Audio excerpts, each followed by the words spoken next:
Okay. Peace and shalom, family. Peace and shalom. It's your brother Divine Prospect, Kingdom Harbinger Ministries, back in the building. This show almost did not happen. Oh man, I'm gonna have to adjust my camera real quick. Hold on 1 second.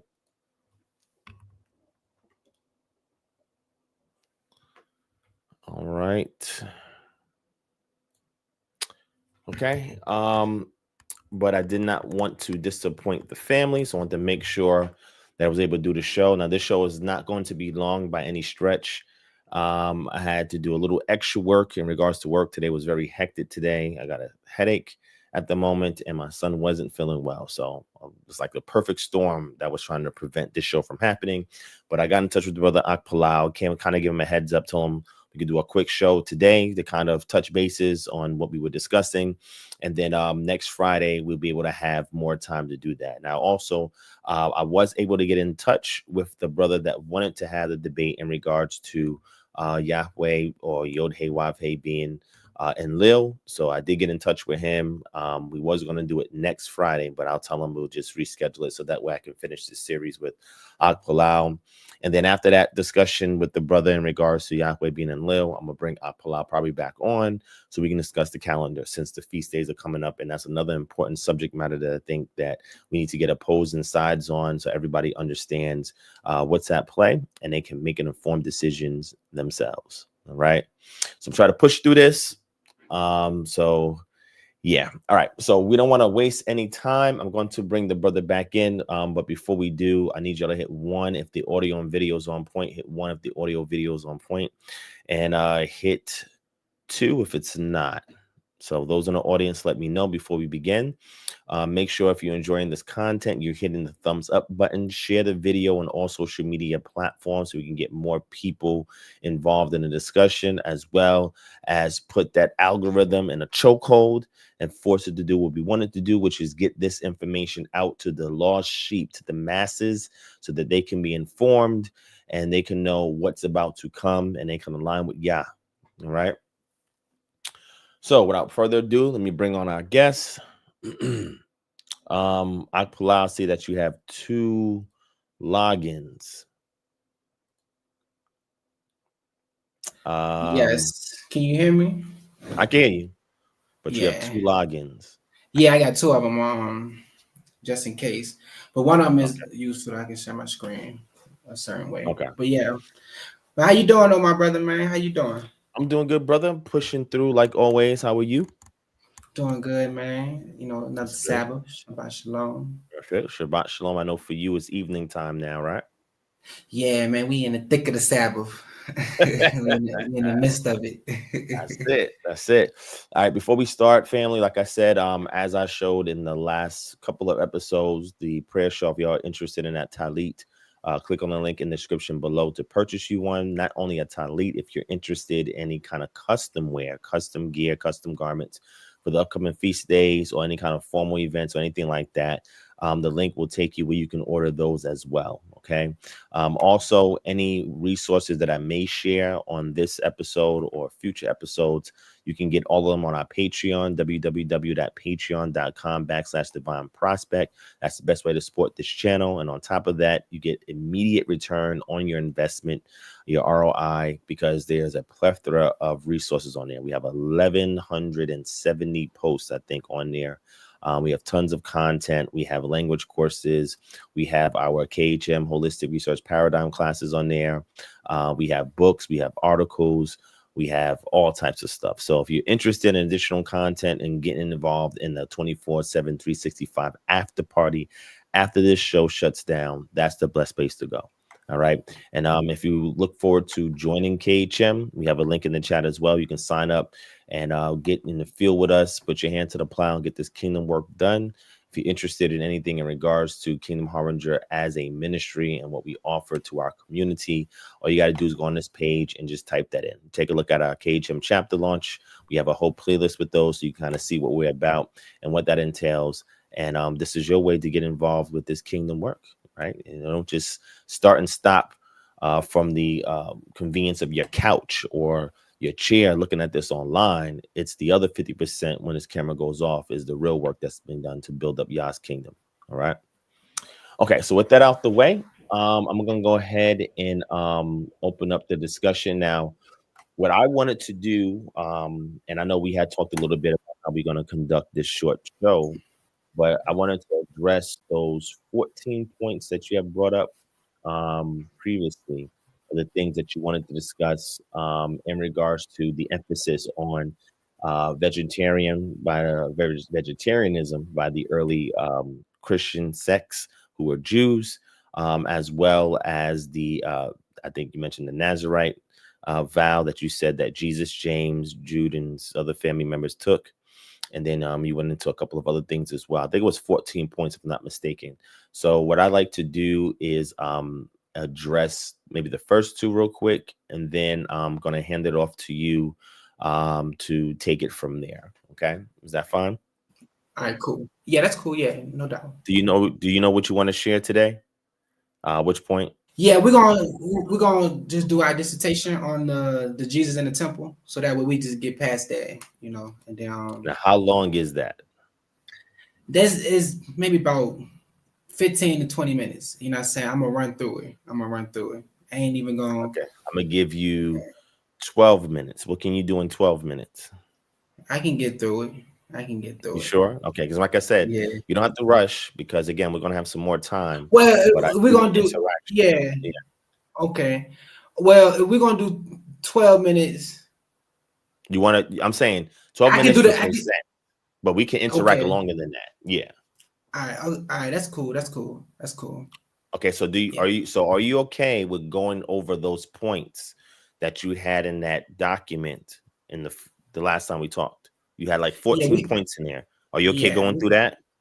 Yeah, we can talk about that. Yeah. Okay, cool. Yeah. So then, and then we'll pivot next week, and you can start off. I'll give you the 20 minutes you need to present your information next week, and then we can go back and forth. We'll have a little bit more time, at least 2 hours. All right. All right. So let's go through that. Pull that document back up if you don't mind, and let's go through it real quick. All right. Because I had some concerns. I wanted to address it with you. I think it was, what was it? I think it was 14 points you had made in regards to that.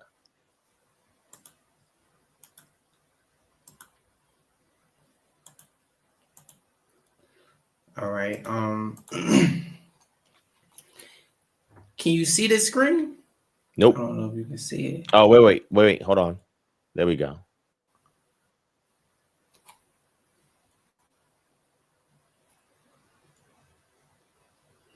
Okay. Yeah, this is it.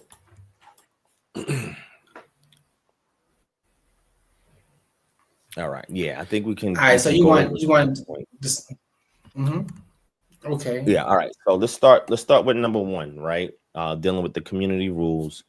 You have the dating to 25 to 28 AD, correct? Yes. Okay. Let me ask you a quick question. What year you think that Yeshua, Jesus died? What year do you put it? I mean, I would give 33. Okay, 33. We can give it take, but I give it the standard. Yeah. Okay, so if it's 33, 5 years prior, you're saying that the community rules were already laid out by this time, correct? According to your timeline. The community rules. Yeah, it's dealing with John the Baptist. Yeah.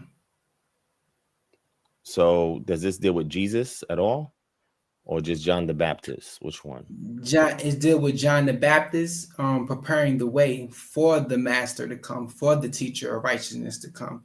So that's what the community rules is about. And what time do you situate that when John the Baptist is doing this work? Well, it's a scripture within Luke. They give us a time frame, all right, of John the Baptist. It's in Luke chapter 2, I think. Luke chapter 2. And it give us a time frame about when John the Baptist was on the scene, and it's during a certain leadership during the Roman proctor of that area. And it mentioned a specific time, you know what I'm saying? So around that time, that's around, give or take, it's like between 27, 28, so give or take, 25 to 28 AD.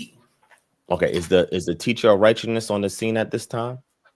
No, he's not on the scene. He's just coming. What we read in the gospel on how Jesus, because in that same passage in Luke, let me get it real quick. In that same passage in Luke, he mentioned that Jesus, begins to come up there during that time. You know what I'm saying? So this is around 28, 29 AD, 28 AD when Jesus come to get baptized by John the Baptist.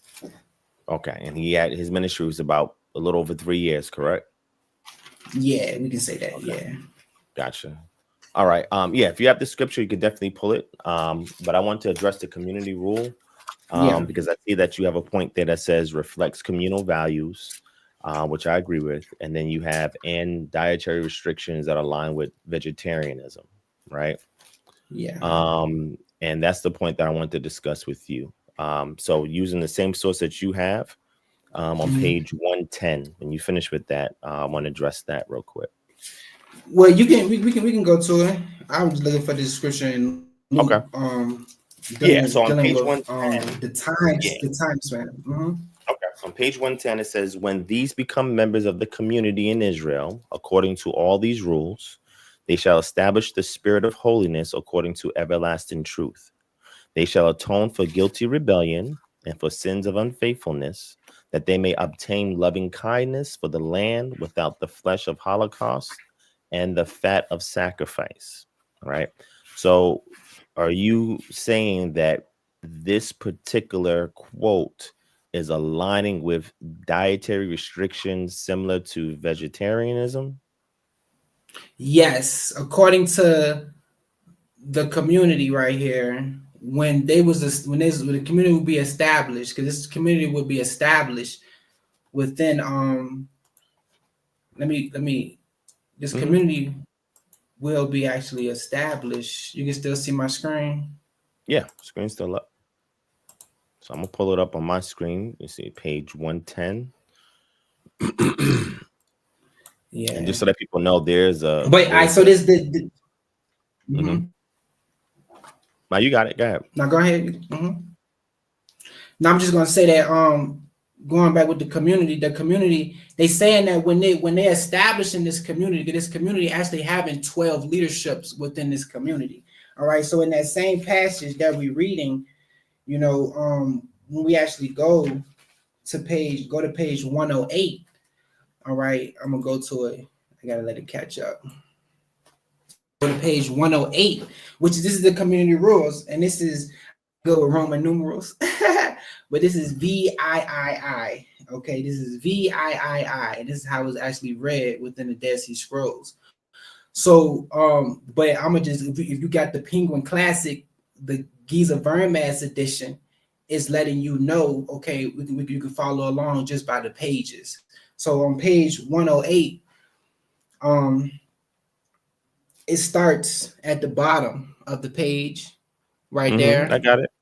Yeah, I got it. And it say, I see. And it say, in the council of the community there shall be 12 men and 3 priests, perfectly versed in all that is revealed of the law, whose works shall be truth, righteousness, justice, loving kindness, and humility. So in this community, you got 12 pillars. Okay, you got 12 leadership. Then you got 3 pillars. The 3 pillars, even what Paul mentions in his record in Galatians, that James, John, and Peter are as he said, he used the word seem, which is kind of derogatory, but he's saying they seem to be pillars.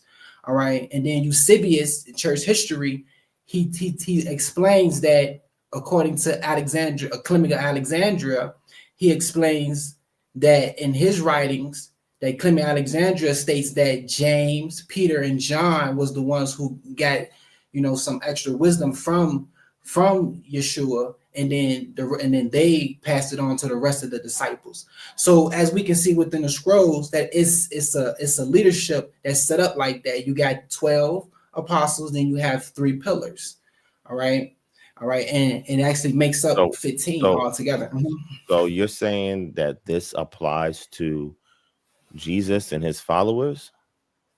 I'm not saying this applies to it. It is it. We're reading the actual Hebrew documents of the church. So wait, so you're saying the community rules that, according to your timeline, is from 25 AD to 28 AD, is the rules that are established for the movement that Jesus starts, even though he's not on the scene yet at this time. Yeah, see, the whole thing is John the Baptist. See, what we see, the Greco-Roman, how they present John the Baptist, they present him like, oh, John the Baptist, hey, I'm John the Baptist, then don't bring in Yeshua. But no, John the Baptist was actually the leader of this community, you know what I'm saying, before the Davidic Messiah came. All right. So who's writing this? Who's the scribe? It's, you know, I'm not sure who described it, but it's being scribed, you know, during this time, during that prepare the way in the wilderness, because it has this in there. So when you go to page 109, where we in right now, go down to page 109. All right. It's like, and what paragraph? Go to the second last paragraph. It's the last paragraph. Okay. Mm-hmm. Now, I'm actually I'm gonna start right above that paragraph, right there at the last sentence, above that paragraph, when it say, and their interpreter. And their interpreter shall not conceal from them. Talking about this is talking about the master. This is talking about these generations that will come. All right, he will not conceal from them out of fear, out of spirit of hypocrisy, any of those things hidden from Israel, which have been discovered by him. He will be the one that will reveal these things to the community. When we keep going, and when those become members of the community in Israel, according to these rules, they shall separate from the habitation of unjust men, and shall go into the wilderness to prepare the way of him, as it is written, prepare in the wilderness the way, make straight in the desert a path for our God. All right, so this is John the Baptist scene. Read that next sentence. This is It says, this path is the study of the law, which he commanded by the hand of Moses, that they may do according to all that has been revealed from age to age, and as the prophets have been revealed by his Holy Spirit. So the path, so this is what's called Pesharim. So what they're doing is they're taking from Isaiah, quote from Isaiah, and they're applying it to something that's occurring in their lifetime, to say that that path that's being made straight is studying the law, the Torah. That's what they're saying here. It's not saying preparing the way for the Messiah to come.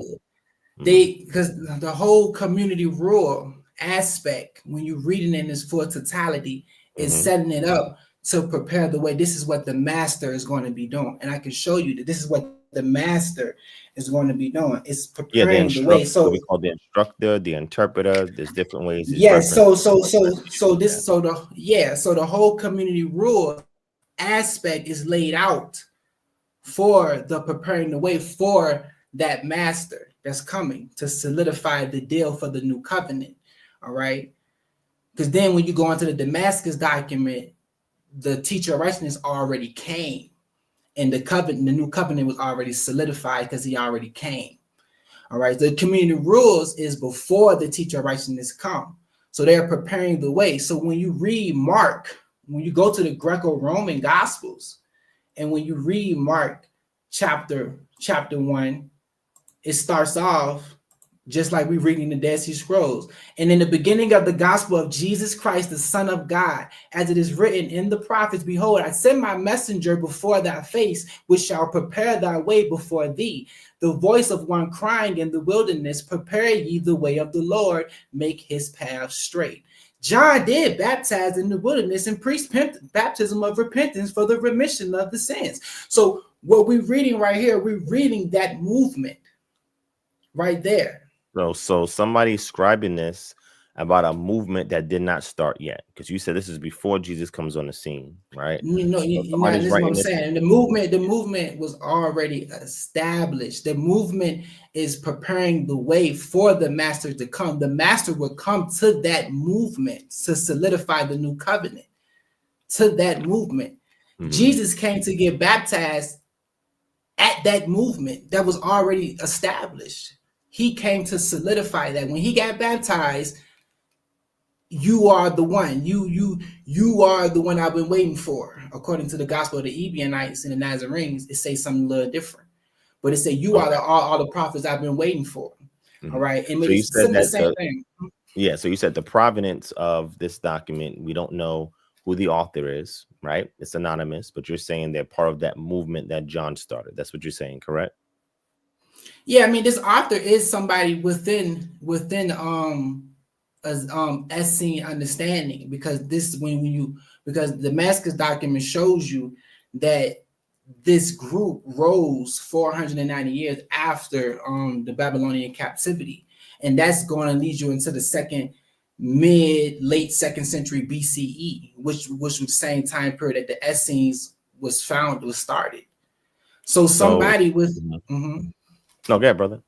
So somebody who's scribing this, yes, they are a priestly scribe, from the Essene branch of understanding. Okay.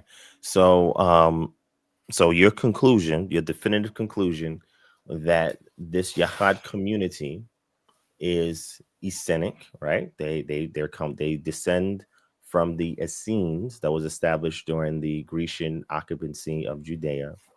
And that they are writing this. Now, when we read this, and again, I didn't want to stay just on this one point. I want to try to hurry up and go through the rest.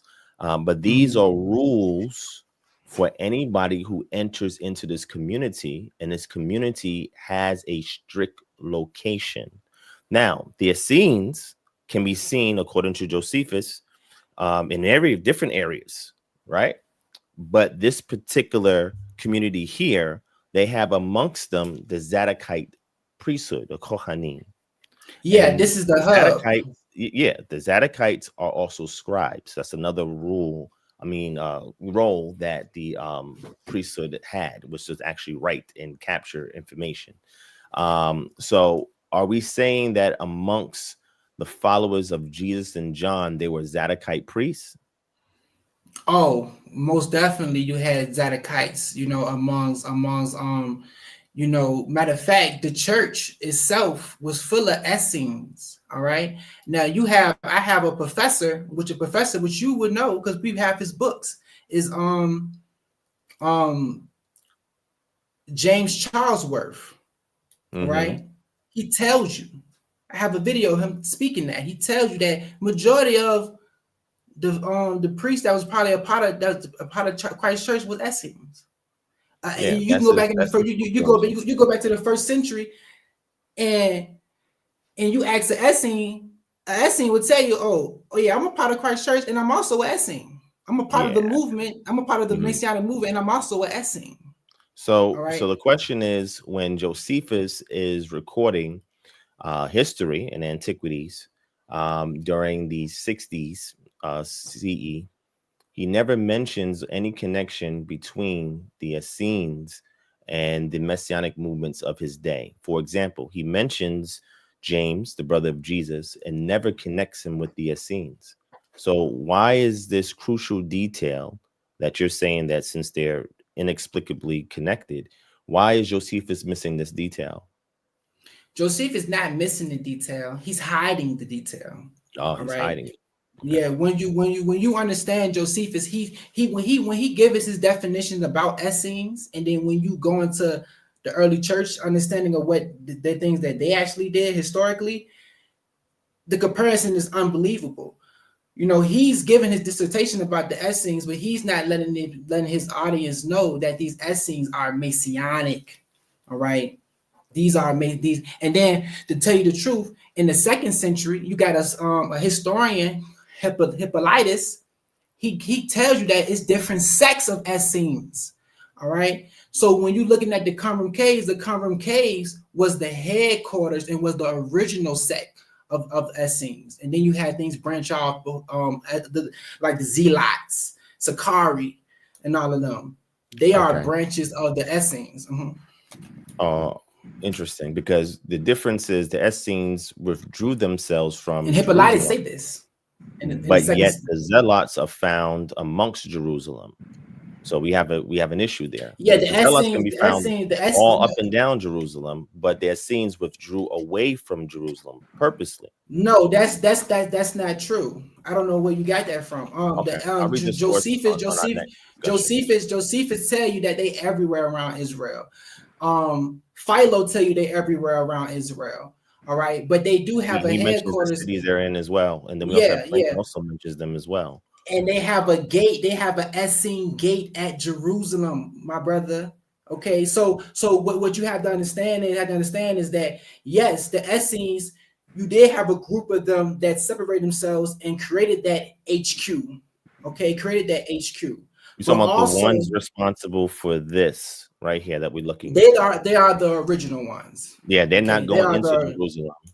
Not saying they're not saying they're not going into Jerusalem. I never read that anywhere. Said that they're not going into Jerusalem. I'll show it to you. Know what I'm saying? But they will go to Jerusalem. They will go to Jerusalem, but not saying that's not where their HQ is at. You know what I'm saying? I want to read what you about to bring out. Let's read what you about to bring out about that. You know what I'm saying? About the Essenes not going into Jerusalem, because the Essenes did go into Jerusalem. Matter of fact, Josephus, the ones in this community. No, the ones in this community, where are you getting? All right, just show me where you're getting that from. 4Q MMT. When we look at the work of the law, go ahead and pull it up. I'm familiar with that. And they are delineating halakah between what they deem should be done in Jerusalem, and they're saying because it's not done properly in Jerusalem, when the Most High returns, he's going to judge everybody and destroy them. So they're not going nowhere near Jerusalem. I gave you the document. Nowhere near Jerusalem until I'm saying halakha is corrected with the groups of the sects that were there. This is a letter to Jerusalem. They're not doing. I see what you said, but you're kind of like misinterpreting a little bit though, bro. Like they're not saying that they're not going to Jerusalem. They're not doing sacrifices at Jerusalem, bro. And Josephus explains that the Essenes don't do sacrifices, and because of that, they don't do that. They're excluded. But hold on, no, they do. No, they don't. You can. Okay, we're gonna get to that in a minute. We're going to get to that. Let's get to that. But they do not do sacrifices. Yeah. But hold on, before we get there, let me say this. Josephus explains that the Essenes do not do sacrifices, right? And because they don't do it, they are excluded from the common court. So that's not saying that they don't go to Israel. So it's not saying that they're going to go to Israel. And then let's talk about this sect doing sacrifices. We're talking about the Yahad community, right? Let's see them doing sacrifices. Let's see. Okay, I got it. Let's go to the Damascus document, right? Mm-hmm. We're gonna read from there. We didn't go over the quote that I went over in here from 110 about the sacrifice in here. It's not denying sacrifice, and this community, the Yahad community at Qumran, they actually eat animals, because we have cooking pots with animal remains in them. They have eaten animals, and they do commence sacrifices. So in the I'll get it for you real quick. Hold on, let me pull it up. So let's go to page 143. Actually, before we do that, let's go to page 142. I want to show you a contradiction here. Maybe you can work this out for me. On page 142. Let me bring it up on the screen. There you go. Is my screen still showing? Yes, I can see it. Yes. Okay, got it. Let's go to 142, and then we get into the sacrifice. All right, so 142. Let's get down 135. Okay, went a little bit up. All right, 142. All right, now we have a situation here where it's very similar to the Shabbat tractate that's found in the Talmud, more specifically the Mishnah, where it's giving you the do's and don'ts in regards to the Sabbath. Okay, and there's one thing that stands out that is very interesting in the Sabbath in regards to what they say if something happens to a beast he falls in a ditch, do not do anything. Leave him in there. Now that's very interesting because Jesus actually says something in contradiction to that. So what we're trying to do is we're trying to see why there would be a distinction between what is being told here and the rules of the Shabbat and what Jesus says that you should go and help your animal when it goes into a ditch. That's extremely problematic. All right. So my question to you is if can I address? Yeah.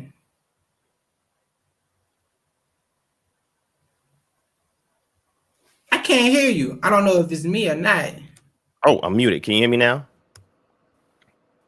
Can you hear me? Yeah, I can hear you. Okay, I can hear you now. Yeah, I can. Okay, did I don't know what part I stopped at, but what I was saying was, can you please address why we would have this say that if your beast falls into a ditch, do not rescue him, but yet Jesus says the opposite? Because we're trying to that's a connect good this question. to Jesus. Can you pull up this? Yeah, that's a good question. Can you pull up in the Greco-Roman Gospel where that is mentioned at real quick? Sure. And then So we can first, get let back me to read this. No man fast. shall assist the beast to give birth on the Sabbath day. And if it shall fall in a cistern or pit, he shall not lift it out on the Sabbath. Right? So that's what it says there. Okay.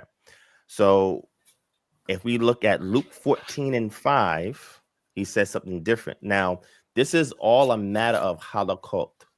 And there's a great book written on this. It's called The Halakah of Jesus. And it goes into the halakha of Jesus. And it goes into the things that Jesus pulled out that is not written in Torah, but is the execution and application of that which is in Torah, right? And this is one of them, right? Because this community, the Yahweh community, they have rules about the Shabbat that contradict what Jesus said. So pull up that Luke verse if you want. Matter of fact, I can bring it up on screen so we all can follow. We go to Luke 14. Let's pull up. All right, we're going to go to verse. Let's go to verse 5. And then we can also see it in Matthew too. All right. So Luke 14 and verse 5. Actually, let's start at verse 1 so we can see what the context is. One Sabbath, when he went to dine at the house of a ruler of the Pharisees, they were watching him carefully. Oh, I don't think I'm sharing my screen. Hold on. Yeah, I can see it. Yeah, let me share my screen. Oh, I got two things up. Hold on. Let me fix this. All right.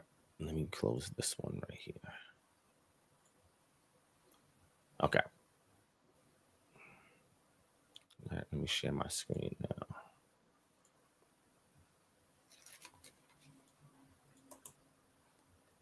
All right. So Luke chapter 14, we're going to start at verse 1. And it says, one Sabbath, when he went to dine at the house of a ruler of the Pharisees, they were watching him carefully. And behold, there was a man before him who had dropsy. And Jesus responded to the lawyers and Pharisees, saying, is it lawful to heal on the Sabbath or not? Now, just for the record, you can go to Sepharia.org on here, and you can look up in the Mishnah, the Shabbat tractate, and you'll see restrictions against healing on the Sabbath. Verse 4, but they remained silent. Then he took him and healed him and sent him away. And he said to them, which of you having a son or an ox, that's a beast, that is falling into a well on a Sabbath day will not immediately pull him out? And they could not reply to these things. Now we're going to go to the associate passage, which is Matthew 12:11-12. I'm going to read it and then I'm going to allow you to respond, my brother. All right. So Matthew chapter 12. And let's go to the same synoptic version from Matthew's perspective that Luke is recording, right? And it says in verse 9, He went on from there and entered their synagogue, and a man was there with a withered hand. And they asked him, is it lawful to heal on the Sabbath? So they might accuse him. And he said to them, which of you who has a sheep, another beast, if it falls into a pit on the Sabbath, will not take hold of it and lift it out? Of how much more value is a man than a sheep? So is it lawful to do good on the Sabbath? Then he said to the man, stretch out your hand. And the man stretched it out, and it was restored, healthy like the other. But the Pharisees went on and conspired against him, how to destroy him. So Jesus is delineating his halakah from the halakah of the Pharisees.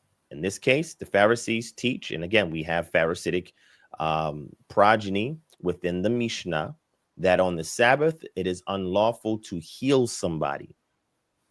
But Jesus is doing it regardless. And then he points to an example, which is helping a beast out of a pit on the Sabbath. And he likens it unto his actions, saying, is it lawful to do good on the Sabbath? So you have the floor, brother. I'm trying to figure out, why is there a contradiction here in halakah? Yeah, it's interesting. Can you go back to the scrolls with that? So what's very important, what we should understand is that, first of all, this is Greco-Roman. All right, first and foremost, I just want to put that out there. This is Greco-Roman. This is Orthodox Christian New Testament, which is against the Judean Christian New Testament. So since I put that out there now, you say that in the Pharisees they have. You say now. You say that in the Pharisees that they have a law within their, or whatever, you know what I'm saying, that they shouldn't heal, or tradition that they shouldn't heal on the Sabbath. All right. But then the Messiah, he's letting them know, like, whoa, which one of y'all got a ox in the pit, and you're gonna pull him out? Y'all pull him out. The Pharisees supposed to know this law, but how do the Messiah know this law? You know how? Because the Messiah is coming from an Essenic background. All right. So he know this law because he's coming from an Essenic background. So when you read this law from the Dead Sea Scrolls in the Damascus document, which I'm going to explain to you about the Damascus document in a second. But the Damascus, when you read this law in the Damascus document, you see that man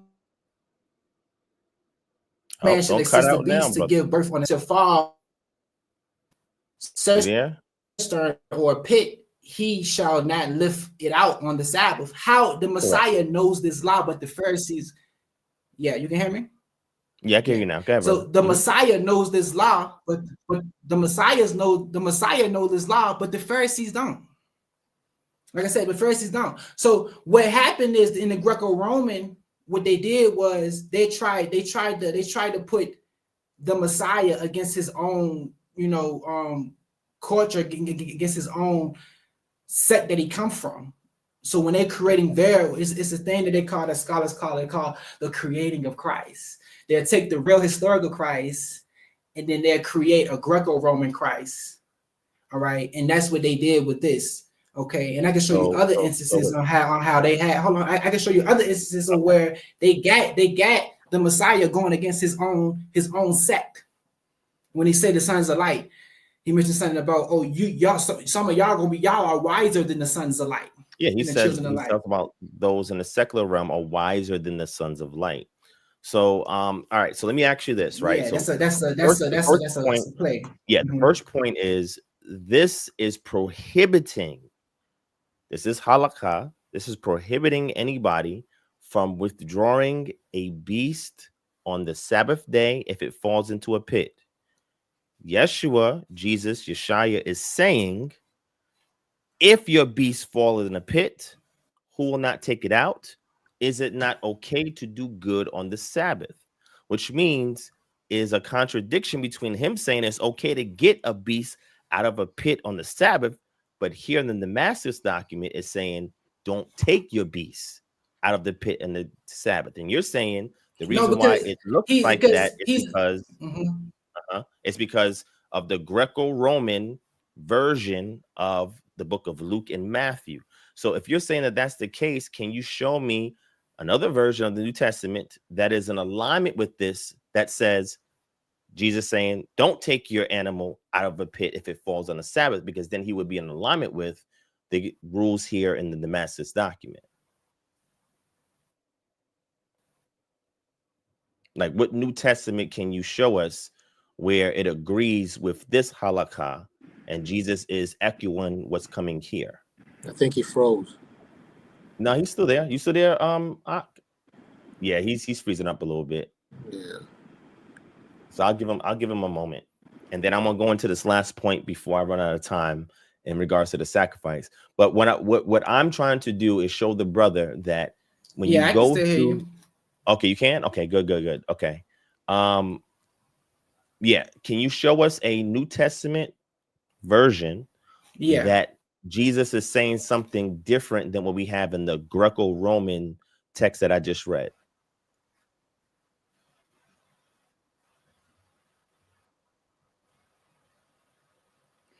Okay, now yes, I do. Now, okay, let me can you hear me? Mm-hmm. Okay. Yep, I can hear you. Which one is that? So yeah, well, let's go to Matthew. Go to Matthew 5. Go to Matthew 5, verse 17. Let's go there. Okay, and the Greco-Roman New Testament. When we yeah, of course, yes, in the Greco-Roman Matthew. Okay, that's the ones we're dealing with right 5 now. What? 5, chapter 5, start at verse 17. Now, before we read that, let me explain something to you. Okay. Yeshua or Yeshua, he's explaining to the Pharisees that y'all are trying to condemn me about the law when y'all not even following the law. Y'all know that y'all not supposed to be pulling no animals out of the pit, but yet y'all doing it. He's saying which of you shall have. Where's that in Torah? Where does Torah say not to take your animal out of the ditch if it falls in there on the Sabbath? Is that somewhere in Exodus, Leviticus, Numbers, and Deuteronomy that I can read somewhere? Because you said it was the law. I want to know where it's written. What you may call law may be based off the foundation of Pharisee interjection and scribal erasing things and given there because the Old Testament we have today is a Pharisaical Masoretic Old Testament Torah. So you can't. So which one do you recommend I use? What do you recommend I use then? And I'll go there. I recommend you use the Dead Sea Scrolls Bible. That's what I recommend. Okay, the one that's in fragments of the Torahs and fragments. Okay, so let me pull that up because I have all of the Pentateuchal texts from the Dead Sea Scrolls. But hold on, because you're not understanding what I'm saying, or you're not understanding what I'm saying. That's what I'm saying. All right. Okay, so we have the Dead Sea Scrolls Bible. Okay, which things inside the Dead Sea Scrolls Bible itself, it is some things that are different. But then also within the Dead Sea Scrolls, complete copy of the Dead Sea Scrolls records itself, which we have up right here, it has laws that they have been preserved that the Pharisees done away with, and the scribes done away with, or then just erased. All right, that's why I want to talk to you about the Damascus document, because the understanding the Damascus document is broken down into 2 sections. All right, first you have the regular Damascus document, and then it breaks down. And then after it goes through the regular Damascus document, it stops on page 138. Then it goes into the statutes. Okay, the statutes is another part of the Damascus document. Yeah. So what I'm saying is, if I go to the Dead Sea Scrolls version of Shemot Exodus, Vayikra Leviticus, Bamidbar Numbers, and Devarim Deuteronomy, you're telling me that it's going to say on the Sabbath not to take your animal out of the pit? No, that's not. That's not what I'm saying. That's what you're trying to assume me to be saying. That's not what I'm saying. Okay. What I'm saying is that the Dead Sea Scrolls, complete Dead Sea Scrolls itself, not the Dead Sea Scrolls Bible, the Dead Sea Scrolls itself. Oh, okay. All right. And there they have preserved laws that the scribes and Pharisees then done away with or inscribed out of the records. Well, what records are you talking about? You talking about the written records of the Torah? Yes, they have. Matter of fact, the temple scroll that's been preserved within the Dead Sea Scrolls. It's a fuller version of Deuteronomy. All right, Yeah, it's really a and commentary on it, but I yeah, have it. I have it. it's things in the temple scroll that you can see that's in Deuteronomy verbatim, and then it's things in the temple scroll that's not in Deuteronomy that have been taken out, and you can see they've been taken out based off the prophets like Samuel, because he mentioned certain things. Okay, that you can only find within the temple scroll that's supposed to be in the Deuteronomy that we have today. So you have to understand what I'm saying, because I'm not saying what you're trying to insinuate me to say. No. I hear you, but what I'm saying is this: if the temple scroll is the original, this is what you're saying, that the temple scroll is the original reading of Deuteronomy. Then if we look at the actual text of Deuteronomy that is amongst the Dead Sea Scrolls, it should align with what we see in the temple scroll, and it doesn't. No, because you see, now So you're not what Bible was understanding. they using then? You're not understanding what I'm saying. Now, understand what What I'm saying. Bible was they using then? The Dead Sea Scrolls. All right, the Dead Sea Scrolls Bible. This I don't know if you can see it because of the thing I got on the No, I'm gonna bring it but up the for Dead you. Sea Scrolls. Yeah, the Dead Sea Scrolls Bible itself. It's fragments of what we have today as the Torah and records that we have today. All right. Now, within the regular Dead Sea Scrolls, you have things like the Temple Scroll, other things like statues that's been preserved within the Damascus document. You have laws that's been preserved that was there, but that been taken out by Scribal I and understand Pharisee. that. That's what I'm saying. That's what I'm saying. So separate the two from what I'm saying.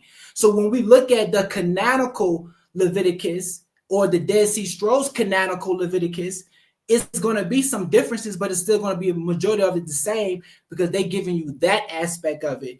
But to get things that was lost, you have to go to the full Dead Sea Scrolls itself. All right.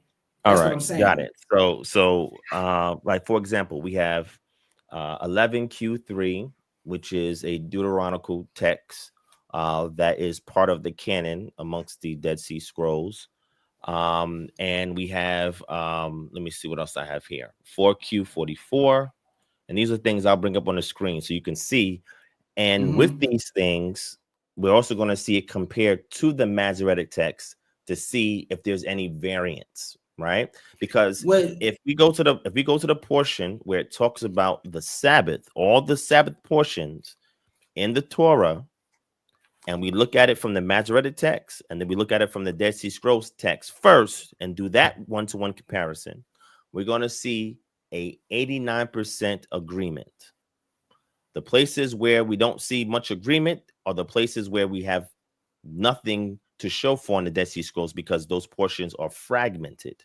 Now, the Temple Scroll was pretty preserved, and these were non-canonical texts that are written as either commentaries, which is called midrash, or whether it's something that talks about how the community is supposed to be run, like we read in the community rules or the Damascus document, etc. Right? But what I'm saying is, if you're saying the Temple Scroll is preserving a portion of Deuteronomy, it doesn't give you the whole book of Deuteronomy in there. It just singling out specific things dealing with sacrifice, etc. If we don't have a fully preserved book of Deuteronomy amongst the Dead Sea Scrolls, then how can we know that it did not contain the same thing that's in the Masoretic text, which when the pieces that do exist match and align up with the book of Deuteronomy that we found in the Masoretic text? Let me show you what I mean. For example, I'm gonna put on the I get screen. what you're saying.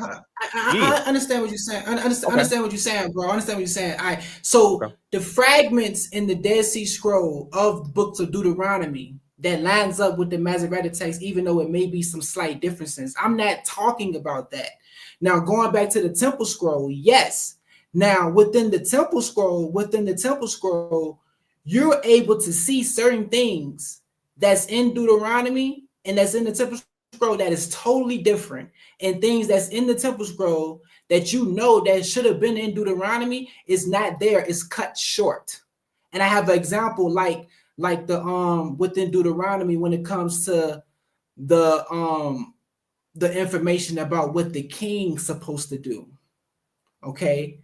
is information about what the king's supposed to do. Within Deuteronomy that we have, within the canonical Deuteronomy that we have, it's short.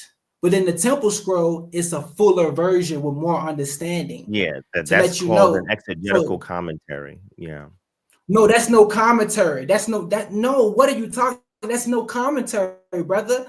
What are you talking about? That's no commentary. That's actually the original information of what the king's supposed to do. It's verbatim what's in Deuteronomy. It's just a fuller version.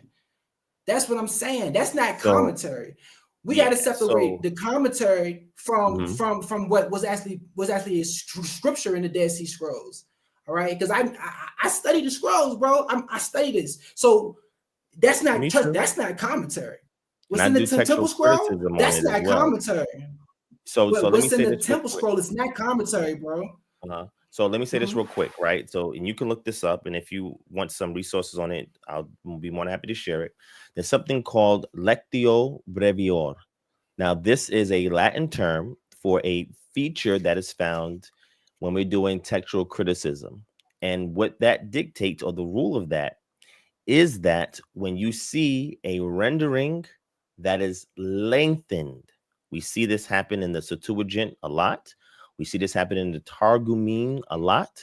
When you see a passage that is lengthened, typically what that means is that the scribe has interpolated the text either for exegetical commentary purposes, or he is adding on another portion of the tradition that they have received, and they're putting it into the text. Typically, it starts as a marginal note and then finds its way into the text.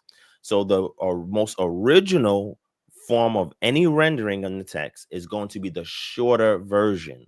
The lengthier version, especially the way that it's styled, and the style is outside the prose method of what's being used in that narrative, that's how we can tell it's a parenthetical break and that somebody is adding information. So what I'll do with you the next time we meet, I'll go into these techniques and I'll demonstrate it for you within the Dead Sea Scrolls. I'll show it to you, and I'll show you how you can tell that it's commentary or if it's not commentary, right? Because outside of we can do that. Yeah, outside of the temple scroll and the canonical text of the Torah that we have amongst the Dead Sea Scrolls litany of texts, we also have other witnesses. So have you heard of Emmanuel Tov before?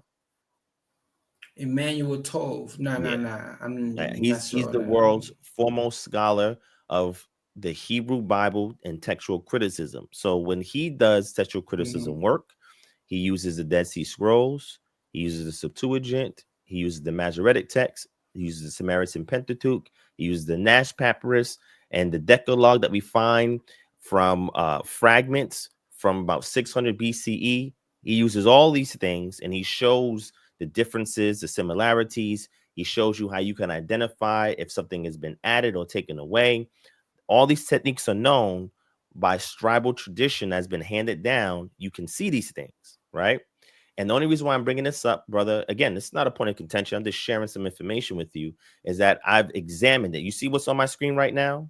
I have this for every canonical text that's found amongst the Dead Sea Scrolls, where not only do I have the Dead Sea Scrolls rendering and the fragments and the columns of those fragments, which is separated from the main body of the text, which you see right here, I also have all of the highlighted differences, if there's any, amongst the text of the Dead Sea Scrolls and the Masoretic text. As you can see in chapter 32, verses 9 to 10, where some is supplemented because these words are fragmented, meaning that we don't have the full portion of a shin, we don't have the full portion of a mem, etc. But we have parts of it where we can identify, oh yeah, this is the bait. Oh yeah, this is the wav. So what it's doing is when it's reconstructed and compared to the Masoretic text, it agrees 100%. In verse 10, 32 verse 10, 32 verse 9 also agrees 100% when it's reconstructed. But verse 37, there is some textual variance. You see that? And guess what? The textual variance is the portions that have been added, like the sacred nomina, which is a sacred name, that's been added, as you can see here, from the Dead Sea Scrolls, not the Masoretic text. Now, unless you're saying, Well, the Masoretes, they remove these portions. That's what it sounds like you're saying. They remove these portions, and all we have with the scribes at Qumran, they're actually putting or replacing it back and using the temple scroll as an example. Is that? I want to make sure I follow you. Is that what you're saying? Well, first I want to say this. Don't take my passion for being, like trying to. I'm not, I'm passionate about certain things. So Me too, brother. Look, it's fine. I enjoy it, brother. Keep it going. And so, no. What I'm saying, I agree with you with what you're saying, bro. I'm understanding with this. I'm well, understanding with this. You know what I'm saying? I have the books that separate these things. You know what I'm saying? Okay. So I'm in agreement with you with this. Okay. My thing is that I believe that the Dead Sea Scrolls, they have records preserved that's earlier than our Masoretic text, and you know this. The Masoretic text dates no earlier than 1000 AD. So I'm gonna lean with what's earlier. Okay, and so there are pre-M texts. So what I want to do, brother, is I'm gonna send this to you on Facebook, right? Emmanuel Tove's work, so you can take a look at it. Take it for what it's worth, cool. Right? Like I said, you can take it with a grain of salt too if you want. You may not trust his scholarship. He's not white, by the way, but you may not trust his scholarship. However, he's been doing this for about 45 to 50 years, right? That he's been comparing texts. You actually see him in the field with the actual text in his hand of the Dead Sea Scrolls and a Masoretic scroll, and he's comparing them together, right? Like he's actually doing the field work, right? So you can read his work because he incorporates what we see in the Dead Sea Scrolls, and what you'll find is something that's called pre-M. So M is a designation for Masoretic, what we call text type, and then we have the DSS, which is for the Dead Sea Scrolls text type.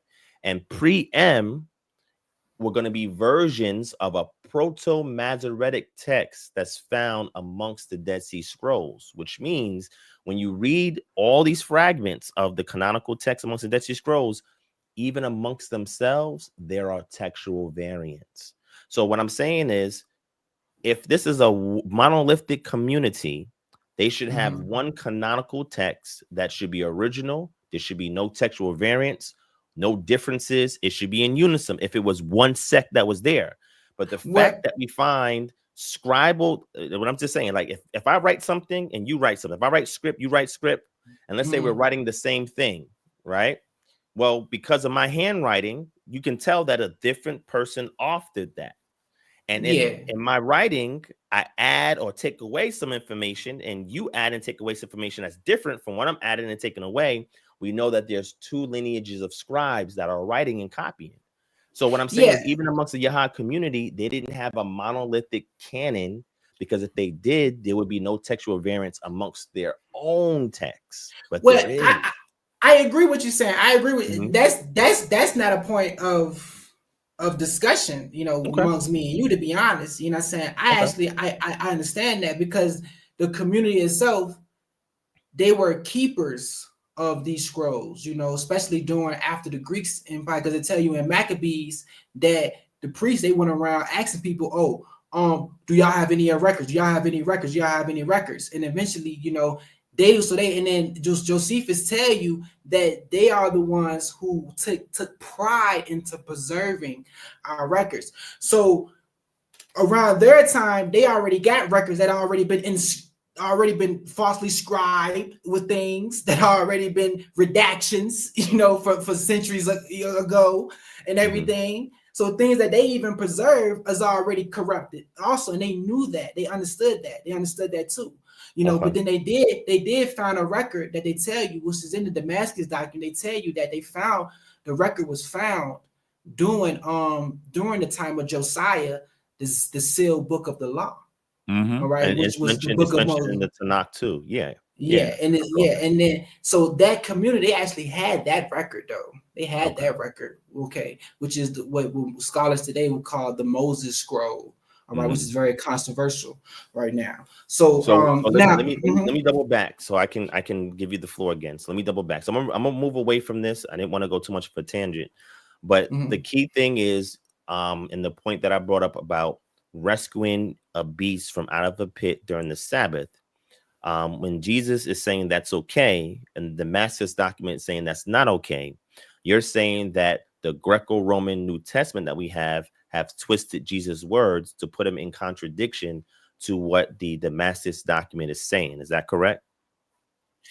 Yeah, because he's letting it know, like, y'all can't put a human above an animal when y'all already not even following the law. So yeah, I got it. They're twisting it up. Okay, I got it. So, but you don't have a New Testament that you can show us that preserves that original rendering. Is that what you're saying also?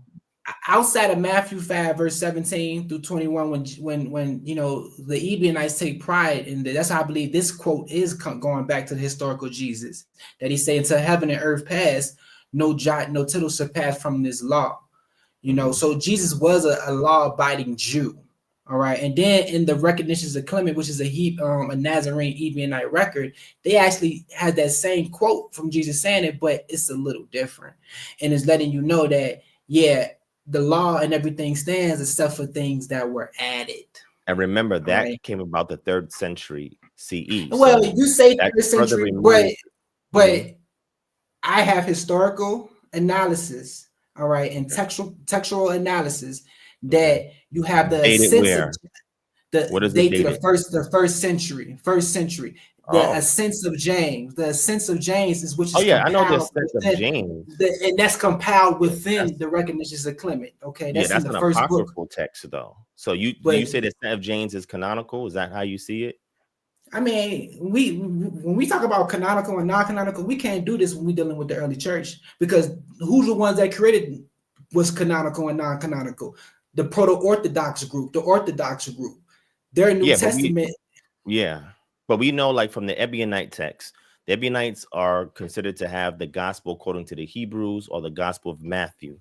And this is cited by Irenaeus. This is cited by Epiphanius. This is cited by Origen. And Jerome even quotes from out of the book that they had. So we have quotations and commentaries from Jerome and Origen when they're looking at various places in the New Testament. And then they'll go off to say, well, in the book according to the Hebrews that the Ebionites possess, it says A, B, and C. So they point out the textual variants. When they don't point out the textual variants, that means it holds the same reading that is found in the Greco-Roman New Testament, right? But with Essenes, he points out that, matter of fact, I can go as early as the late 2nd century. Irenaeus in the late 2nd century, he mentioned that the Ebionites, they don't deal with the book of Acts. They don't deal with Paul writings. They don't deal with the book of why? If they don't deal with the book of Acts, they must have their own narrative, which is coming from what we are known today as the Recognitions of Clement. But it was actually the Sense of James, what you'll call the Acts of the Nazarenes. And then fast forward, he doesn't ascribe those books to them. But hold on. To fast forward in the 4th century, Essenes does. He ascribes the Sense of James. Essenes does, but then Essenes also adds some additional details in regards to the things that they hold to as well. Right, but he said it's coming from a Sense of James, though. He said that James, Sense of James, they said they don't do sacrifices. Yeah, but then he also says that they mutilated and they forged the book of Matthew. And of course, he's going to say that. I know. I'm just pointing it out that this is his critique on them is a polemic. You don't have the Ebionite side of the story apologetic in response to him. They're being deemed as heretics, right? Because he's a heresiologist, right? Where he's looking at various heresies. But we do have their response. He calls him one of them. From who? From their records. Their response to Epiphanius? Where's that at? In the Acts of the Nazarenes, in the Recognitions, they see. He's quoting, he's saying they have these records, so you should go read their records. And when you read their records, then you see, that's why Essenes is saying this, because their records saying opposite. So the problem their records. The problem, the one problem, you could look this up, right? With the Clementine text, whether it's the Recognitions, the homilies, etc., and they call it pseudo Clementine because it's a pseudo-pickle work, is that it follows a lot of Grecisms, not Hebrewisms, not Aramaisms. Those are missing. And that's problematic. In the Syriac what do I version, mean by that? No, I'm saying I get you. So the Syrian version is based off a Greek text that predates it, and we know that it's not. Okay, well, we can go through it next time. who told you that. But the Well, Syriac version predates the Latin version. The Syriac version is older, I'm talking about the Latin version. Yeah. But the Syriac version is older. The Syriac, I understand what you're saying, but we have to understand that they have records. We may not have all their records, but they have records. And if we go into their records, you know what I'm saying, you can get, and is when you read their records, you can be, oh, this is definitely Jewish Christian. The way, you know, even if it's, if we're looking at the Greek or the Latin translation, but if you go to the Syriac translation, you will see more of the Hebrewism in there and things like that. It still may be diluted with some because it's coming from the Eastern Orthodox preserve that also. You gotta understand the Eastern Orthodox and the Western Orthodox was one group together called the Orthodox, and they was against the Ebionites too.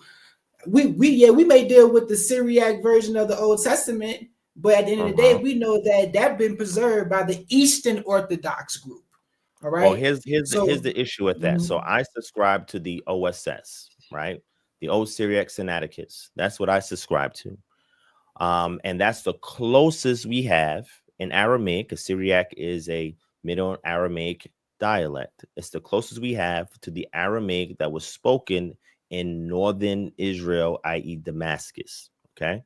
So that OSS has things in it that an Eastern Orthodox Church would never preserve. For example, Eastern Orthodox Church subscribes to the virgin birth of Jesus. This is one of their tenets of faith. You go to any Eastern Orthodox Church, ask for their catechism, and they will show you this is our tenets of faith, and this is why we believe that. In the OSS of Matthew, chapter 1, verse 16, they give the progeny of Jesus to Joseph. Now, when this was discovered by Agnes Smith in 1894, and she published a version of the OSS, and then she published her revision in 1897, which is some pages of the Synoptic Gospels, she goes into detail about this, and she showcases that this is a very unique rendering that she has never seen in her life. And this is a Semiticist, which means that she's a linguist in Semitic works, as well as in Grecian works, because she adds the footnote in her appendix showcasing how this is grossly different than what's found in any text that she's read before, including the Eastern Orthodox Church. So they're not going to be preserving something that's heretical in their canon. They're not going to do that. Well, Well, I actually, that's cool. That's interesting what you're saying. I want you to show me the Matthew chapter 1. I want to see if it has that scene in there with the Holy Spirit impregnating, Mary. If that's in there, then I know that.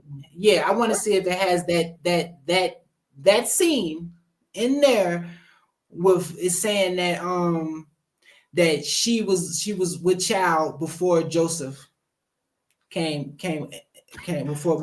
So my subscription is I don't subscribe to the virgin birth. Right, that's I'm sure you don't. I show you you more so like an Ebionite to me, my brother. Well, yeah. I mean, I do follow those paths, but I have looked through all the data, and I've determined, not just because it's attributed to Ebionites, it's like, okay, automatically that's what the Ebionites believe. Because we see differences even amongst the patristic sources in regards to beliefs amongst the Ebionites, and one of them is the virgin birth that we're talking about right now.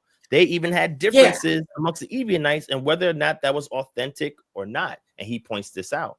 So what I'm saying is, even amongst them, there were differences. So what I have to do is parse through that. Now, there's an author by the name of Arthur Voobis, Arthurvoobus, and he is a expert in, was, because he's not alive no more, but he was an expert in Syriac studies. And what he says is that the closest we have to what the Ebionites and the quote-unquote Jewish Christians would have had in their possession at Antioch, where those scribes came and they took the words of the apostles and they wrote it down and created the canon that we call the New Testament today, is going to be found in the OSS. This is what he says. It can be dated all the way back to the 1st century. So now when you say the Holy Spirit impregnated Mary, now that's kind of wild right there.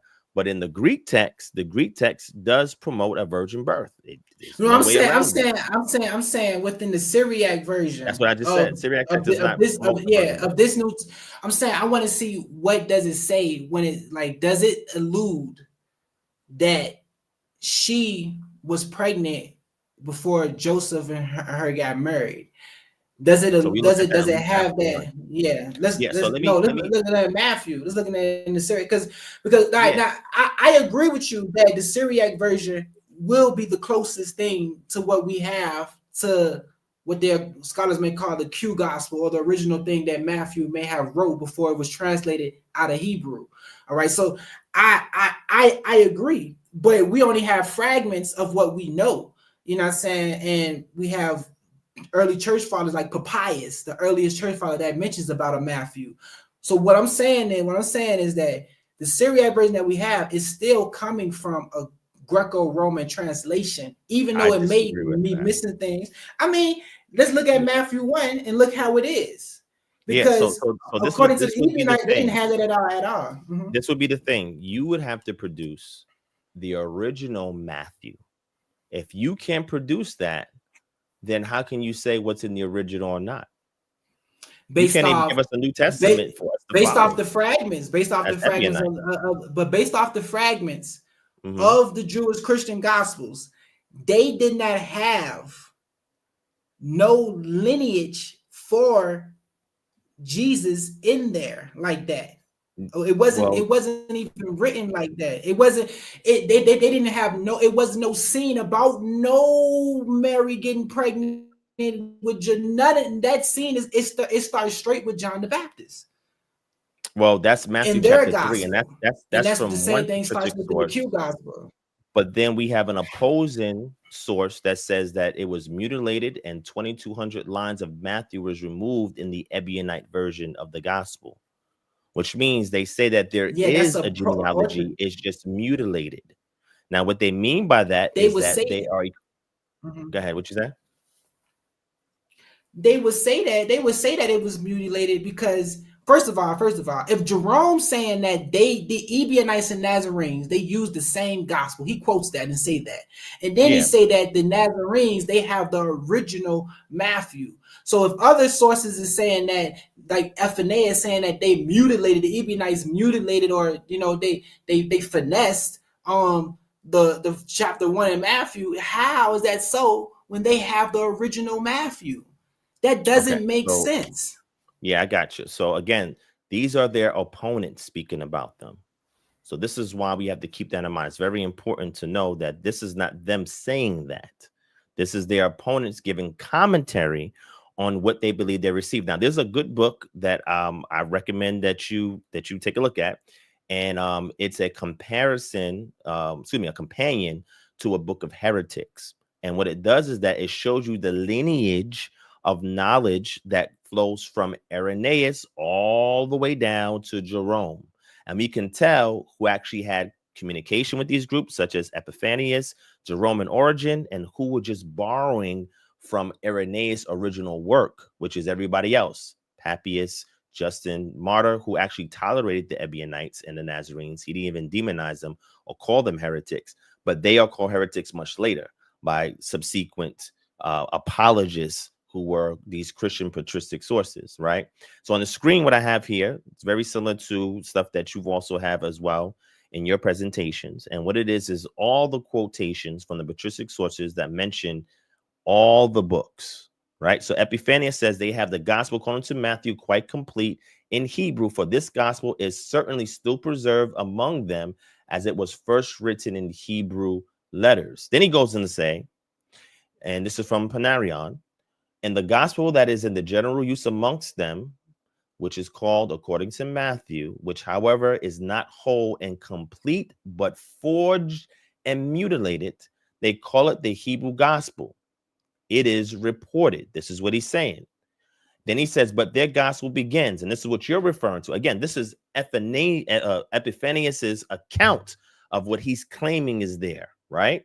He says, it came to pass in the days of Herod, king of Judea, and the high priesthood of Papias, that a certain man, John, by name came baptizing with the baptism of repentance in the river Jordan, and he was said to be of the lineage of Aaron the priest, the son of Zacharias and Elizabeth, and all went out to him. Now, this is where we would get the notion that, oh, look, they didn't have Matthew chapter 1 and chapter 2. They started right in chapter 3. This is what he's saying.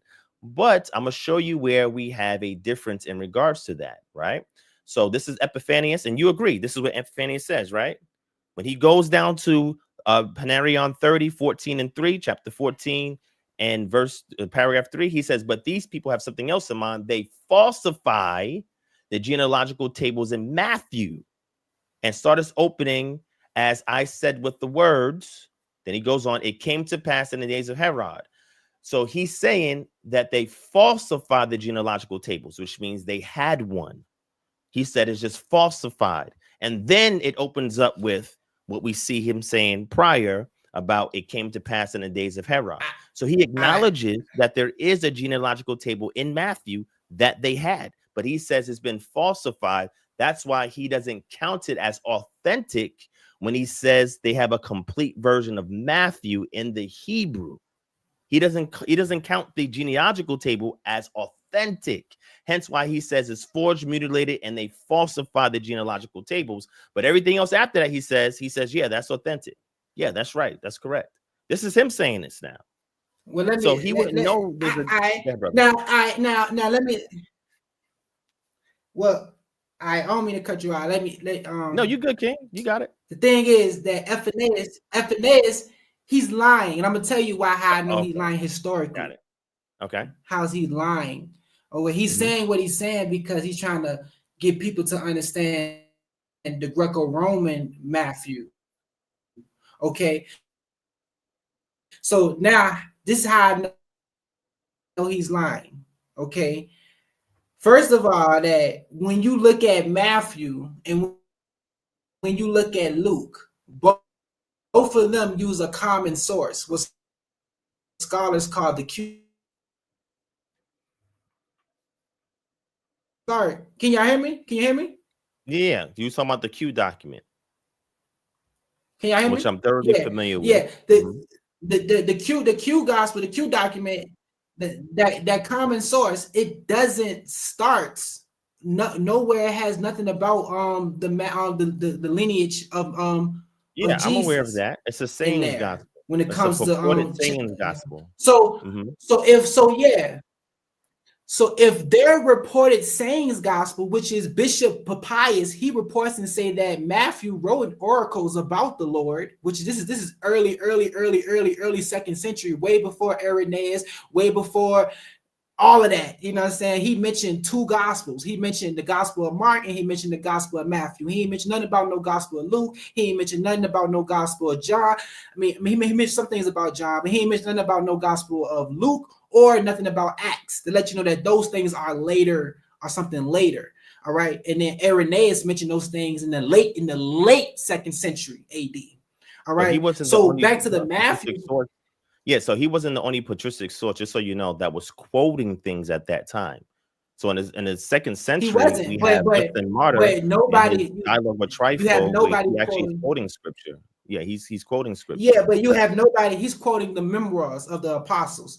Justin Martyr is not quoting nothing from no book of Luke, nothing from no book of Acts, because it doesn't exist. I mean, it may exist, but it's not prevalent. It's not nothing scriptural among the main community right now.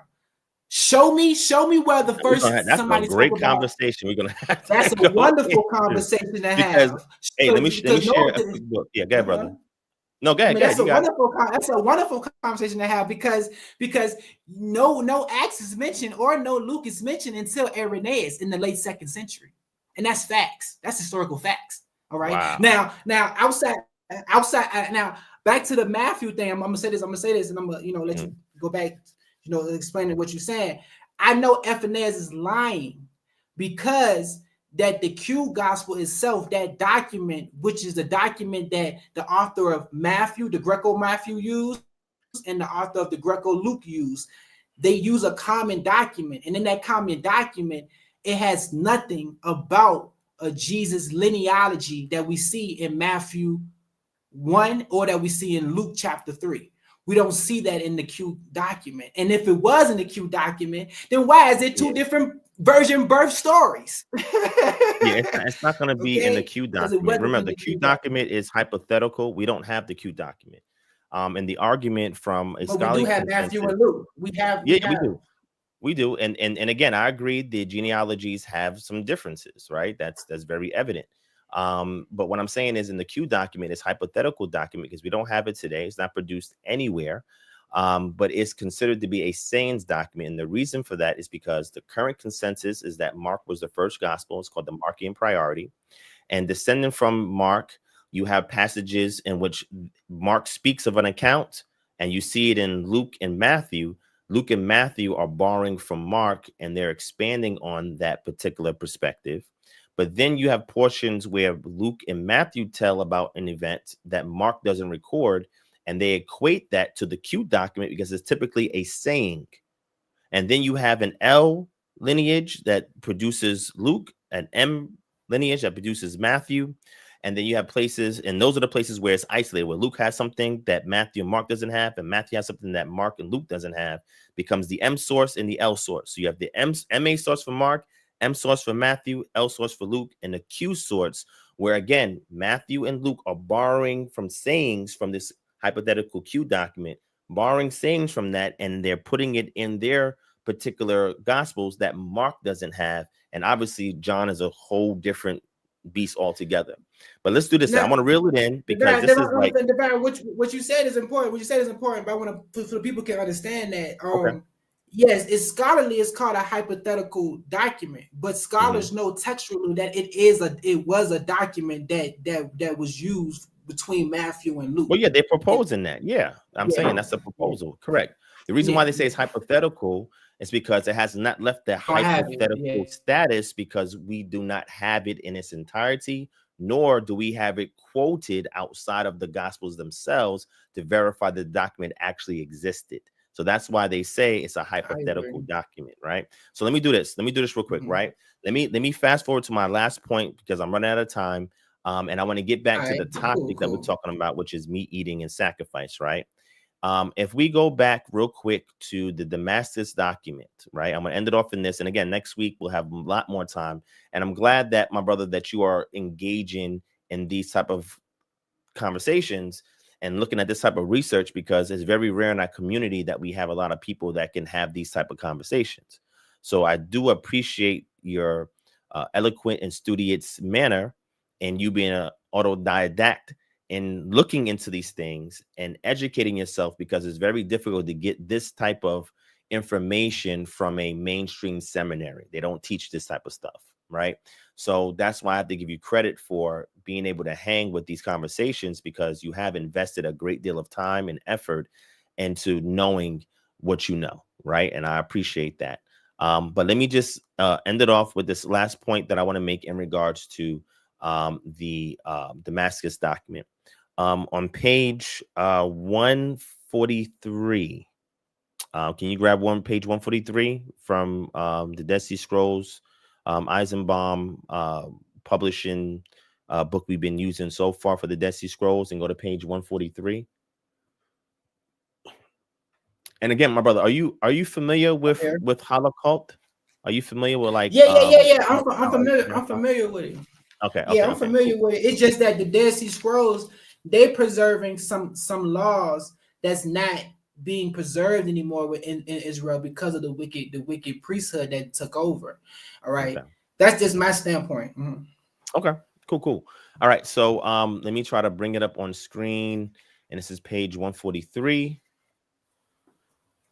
So on page 143, let me take a look at it. Hold on one second. Page 143. And it's the portion that says, no man shall defile himself by eating any live creature or creeping thing. You see that? Mm-hmm. All right, read that paragraph then. All right. Now, no man shall defile himself by eating any live creature or creeping thing, from the larvae of bees to all creatures which creep in water. Now read the next line. Read this slow. They shall eat no fish unless split alive. What? split what else? alive, and their blood poured out. Whoa, And for so they're locusts, pescatarians? that's a good question. I'm glad you're bringing it out. I'm glad. No. Like So I this makes sense respect. why Jesus was eating fish. No. I respect your observation, but like I mentioned before, that the Dead Sea Scrolls community, okay, they are preserving statues, all right, that was there before them. All right. Okay. So they have like we mentioned about the Pharisees with an animal in the pit. All right. The Pharisees not abiding by that law, but Jesus knew about that law because the Essenes, they have preserved laws of different than what's been going on in Israel because of the corrupt priests. All right. Now, all because they preserved this is preserved within their record. They understood that this community, all right, that they're not doing sacrifices, and this is said within these same records and within history when it comes to the Ebionites and when it comes to the Essenes and when it comes to the Nazarenes. So did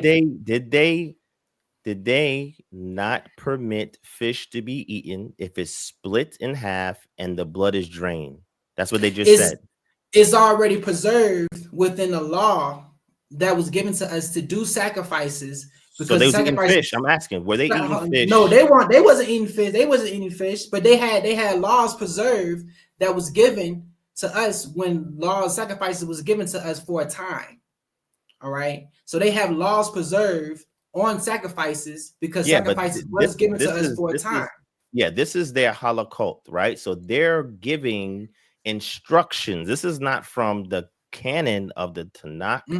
They're giving instructions on how the members that are part of this community ought to live while they're in the community. And so they're telling them in the Damascus document. You said what? You're missing what I'm saying. The Damascus document is split into two, though. The Damascus document is split into two. All right, it's actually split into three when you read in the scrolls, because you got the Damascus document manuscripts, which is different than the Damascus document. But inside the Damascus document itself, you have the Damascus document, like I said, which stops on page 138, and then it goes into the statues, which is a separate part within the Damascus document. Yeah, it's different. So these statues, what I'm saying, these statues. So this is my standpoint, and I get what you're saying, but this is what the audience needs to get, depending on whatever they understand. But this is the standpoint. This is what's actually. I think he's breaking up. Yeah.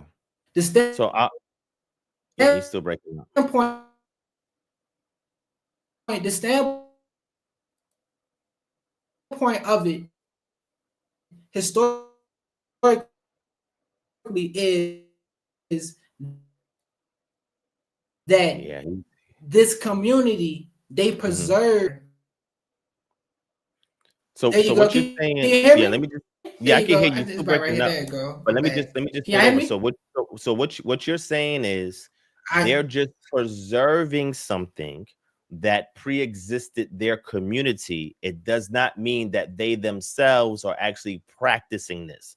That's what you're saying, correct? Yes, because it's things that have been preserved that they don't even do no more, like sacrifices, because they know that it was for a time. It was for a time. Gotcha. So what I'm going to do next week is, again, I mentioned that there's also material culture.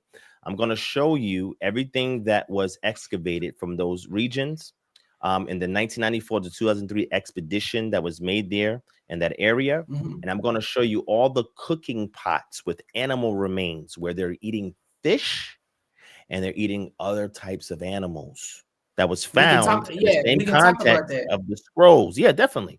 So and then we have actual etchings in the actual pots that align with the same person who's scribing these texts. So it's not a different person.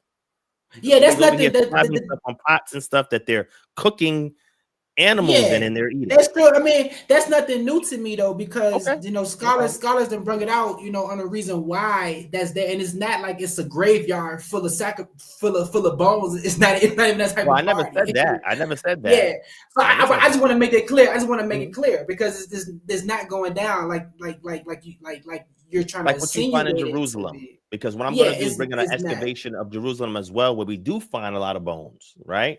So again, they limited that, just like when we see in the homilies, and the Clementine writings. One issue is dealing with Epicureanism. Epicureanism is a doctrine that teaches self-indulgence and pleasure is okay, and that man should seek for that.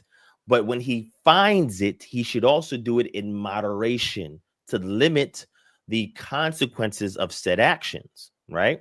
And this is an issue that the Clementine authors had in regards to how to identify a true Christian. It is one who minimizes his lust for gluttony. And that is a central key point to understanding the Clementine authorship, right? And again, when we get time, we'll get into it. But what I'm going to do is, Divine, you be saying some interesting things, right? But you do it in a certain way. But I have a very rebuttal for, because it's in their records about what you're saying, and it's a better explanation for me. I like you, man. Let's keep. I like you too, man. Brother. You like I said, molding your own, man. You punching above your weight right now. But what I'm going to do is, since my family is here, I'm going to give you 2 minutes to close out. I'm going to close out, and then I cannot wait for part 3. And then upon your request, we're going to have another discussion on the calendar. That's going to be really fun. Yeah. All right. So you got it, brother. Let me give you 2 minutes to let you close out. You got it. Pretty much, man, I like how you wanted to go into the community role. You caught me with a little quick jab. I didn't know you was going to do that. You know what I'm saying? But, I'm ready for whatever. But, but pretty much, man, I like this conversation. I ain't really got nothing too much to digress about. You know what I'm saying? I like this conversation. We need to have more of this conversation within the Hebrew community, because we need to get out of this Greco-Roman understanding. You know what I'm saying? It's going to take a lot of scholarship to actually do that. You know what I'm saying? So. That was great. Right to the point. I appreciate it. So I'll just conclude to say, I really like this brother's style. I like his approach. Those of you who are familiar with this channel know that I've been talking about this stuff for at least 10, 11 years, right, on this channel. So you can go back to 2013, 14 and see me speaking about these things, right?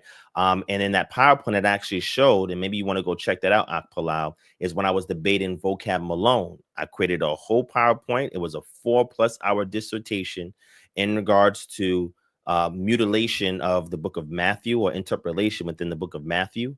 And then also showcasing that the original source that we should be looking towards is the reconstruction of the Ebionite and Nazarene documents, right?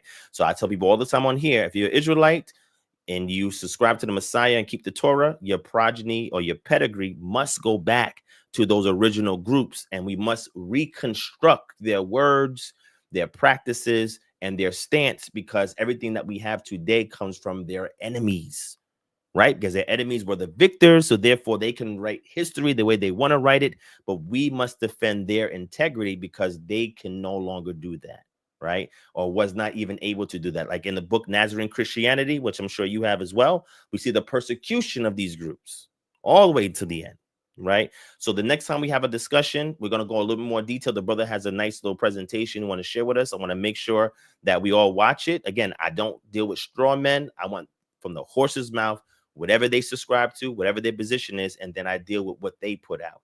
But this one was just a little bit of interim conversation until we get to that lengthier dialogue that we're going to have, hopefully, y'all willing, if all goes well, next Friday. Okay. So thank you, my brother, for staying up this early in the morning, because I know it's really early in the morning where you're at right now, making this huge sacrifice to have this discussion. Your internet was a little bit better today.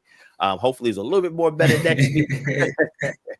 And I look forward to dialogue. And I know we have other brothers on the panel. They didn't get a chance to speak yet, but they will have the opportunity next time as well. And thank you, brothers, as well, for being patient, holding your tongue, and displaying the fruits of the spirit of self-control and discipline, and not even coming off your mic, but allowing me and the brother to have a dialogue. I appreciate you, brothers, for your your integrity, right? I appreciate that. And to everybody watching, thank you so much for watching. Again, I didn't get a chance to show a lot of sources this time, but I did in the last discussion we had. All those books are available on the Patreon. I'm going to send this brother a couple of books by Emmanuel Tove and him working with the Dead Sea Scrolls and also doing textual comparison with other co-witnesses to what we call the canon of Torah or the extensive Tanakh itself.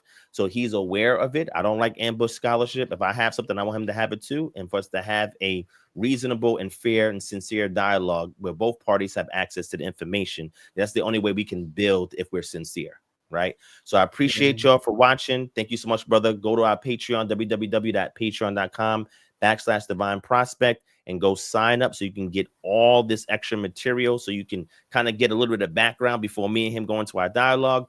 And lastly, Akpala, how can they reach you if they want to reach you, brother? How can I reach you about your ministry, brother? Oh, I think. They can just YouTube on YouTube. You can hear me on YouTube. They can YouTube us on Jerusalem Ministry. That's our doctrinal platform. But then we do have an NGO also, which is called the Children Bread. And I would love to talk to you about, you know, saying that, you know, another time, man. You know. Oh yeah, bring I feel like there's so much work we can do together. So start off with that the next time we speak first, and then go into your dissertation. How about that?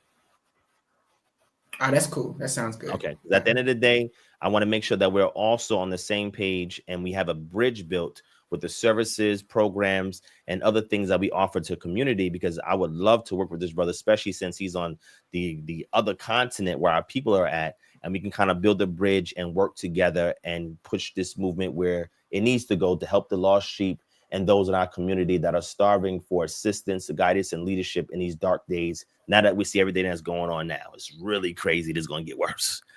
So let's get back to the ancient paths. Let's honor the Most High Yah.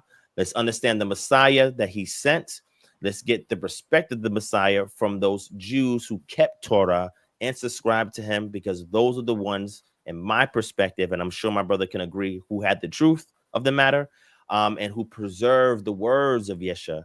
So that way today, when we apply it, we actually can get results outside of the church, the Orthodox Church, which is controlling the narrative. Those days are over. In 2025, we have access to too much information to keep following that path, and we have to carve one that's going to reorientate us back to the ancient path of the Most High Yah and his son. So thank y'all for watching. I appreciate your time, my brother. See you on the next one. Akpalal. Thank you, Emmanuel, Brother Ainan, and Brother Michael for joining. And I'll see you then. Peace and